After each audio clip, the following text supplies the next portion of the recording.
अरविंद केजरीवाल के इस्तीफे की मांग क्यों कर रहे हैं आप लोग? अरे कमाल बात है, हम सब जानते हैं, आपकी जनता का हर एक व्यक्ति जानता है कि ये जो सब कठपुतलियां आसपास घूम रही हैं, चाहे वो मनीष सिसोदिया हो, चाहे सत्येंद्र जैन हो, इन सब की जो डोर है वो जिस मास्टर पिन के हाथ में है, जो किंग पिन है, जो सबसे बड़ा नटवर लाल है, वो तो ये अरविंद केजरीवाल है। एक मिनट जरा मेरी बात खत्म होने दीजिएगा, आपके दर्शकों को आनंद आएगा ये बात सुन के, क्योंकि जब आपके दर्शक ये खुद सोचेंगे क्या उन्होंने आज तक कोई ऐसा चीफ मिनिस्टर इंडिया में नहीं पूरे वर्ल्ड में देखा हो जिसके पास एक भी मिनिस्ट्री ना हो?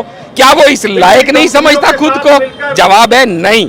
वो शुरू से ही प्लान्ड था कि भैया मलाई मैं खाऊंगा लेकिन कभी भी जांच की आंच मेरे पे ना आए।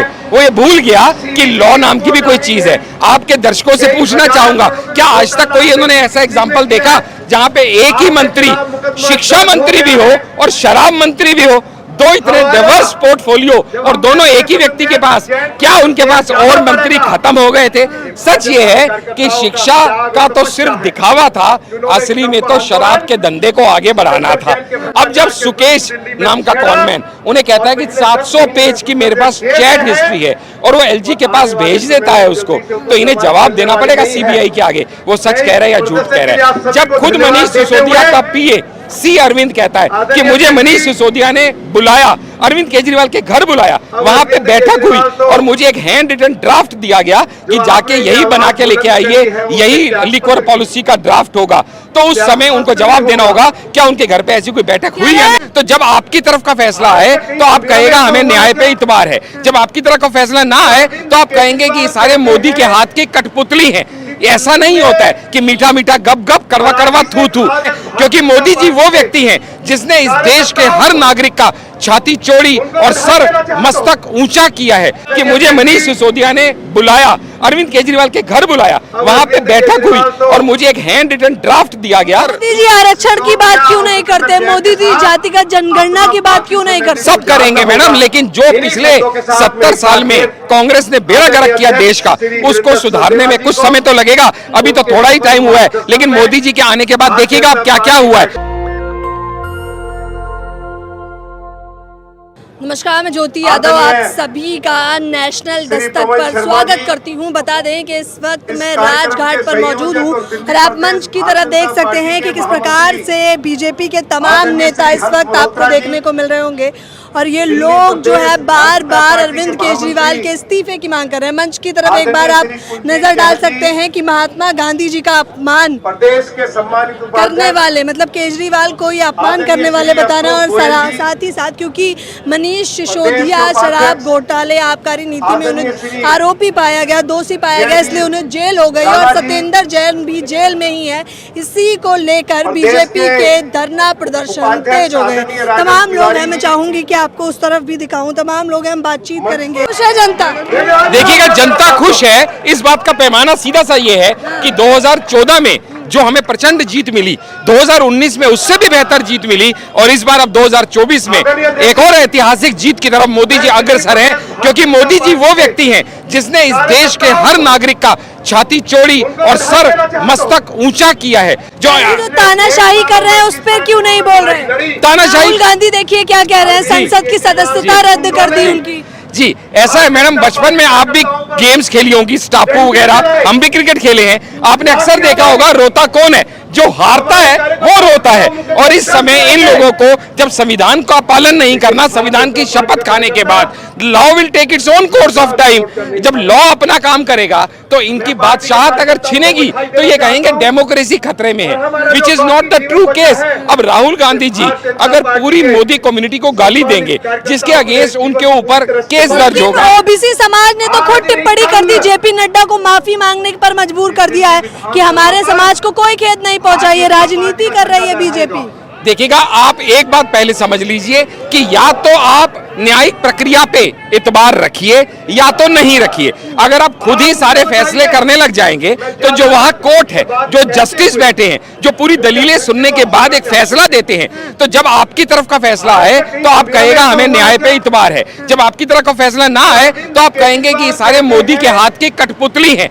ऐसा नहीं होता है कि मीठा मीठा गप गप कड़वा कड़वा थू थू, या तो आपको इतबार है या तो इतबार नहीं है। और यहाँ पे आप भी समझ के देखिएगा, चाहे अरविंद केजरीवाल हो, चाहे यहाँ राहुल गांधी हो, कोई भी जो एंटी इंडिया टूल किट है उसका हिस्सा बन जाते हैं। फिर चाहे वो बीबीसी हो, चाहे वो हिंडनबर्ग हो, चाहे वो कोई भी इस तरह का एलिमेंट हो। अगर कोई भी खुलासा कर रहा है मोदी जी के खिलाफ तो वो एंटी में आ गया। नहीं, खुलासा कैसे कर रहा है? जिस कोर्ट का फैसला आ चुका है जिस पर्टिकुलर न्यायिक मामले के ऊपर, उसके ऊपर दोबारा से बीबीसी होती कौन है बोलने वाली, हमारे कोर्ट को इस तरह से दिखाने वाली कि ये कोर्ट का फैसला गलत है।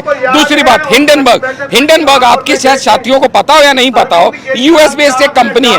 मालूम है आपको हिंडनबर्ग में कुल मिला के 5 एम्प्लॉई हैं, 5 एम्प्लॉई। आपको मालूम है, गूगल करके देखिएगा, ना तो उसके बोर्ड ऑफ डायरेक्टर्स का आता पता है, ना उसके जो प्रमोटर्स हैं उसका पता है। अगर झूठी रिपोर्ट थी तो अडानी के 20,000 करोड़ ठप कैसे हो गए? देखिएगा यहाँ पे क्या होता है, शेयर मार्केट को जो आपके दर्शक समझते हो उन्हें पता है कि यहाँ पे अफवाहों का बाजार गर्म होते ही मार्केट ताश के पत्तों की तरह गिर जाती है। लेकिन उसके बाद क्या हुआ, इन्होंने जितने झूठे आरोप लगाए, LIC का पैसा डूब गया, बैंकों का पैसा डूब गया, सारी मुंह की खानी पड़ी ना, इकोनॉमी डाउन हो गई, मुंह की खानी पड़ी ना।